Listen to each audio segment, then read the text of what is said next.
Choreographer जानी master की वालिदा खल पर हमले के सबब शरीक दवाखाना। मुमताज़ कोरियोग्राफर जानी मास्टर उर्फ जानी बादशाह की वालिद बीबी खान को ये खबर सुनने के बाद दिल का दौरा पड़ा कि जिनसी हरासानी केस में इनके बेटे को दोबारा जेल भेज दिया गया। बेटे जानी मास्टर उर्फ जानी बादशाह को दोबारा जेल में बंद करने की इत्तला मिलने के बाद इनकी मां बीबी खान ने सीने में दर्द की शिकायत की, जिसके बाद इन्हें अस्पताल नेल्लोर ले जाया गया, जहां वो इंतहाई निगाहिश्त आईसीयू में यूनिट में ज़ेर इलाज है। Bureau report, HN news.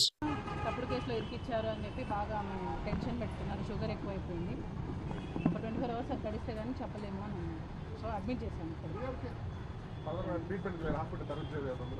అంటే ఇక్కడ చూస్తా అన్నారు కదా, ఇక్కడ చెప్తే దాన్ని బట్టి మేము एचएन न्यूज़ को लाइक करें, शेयर करें और सब्सक्राइब करना ना भूलें।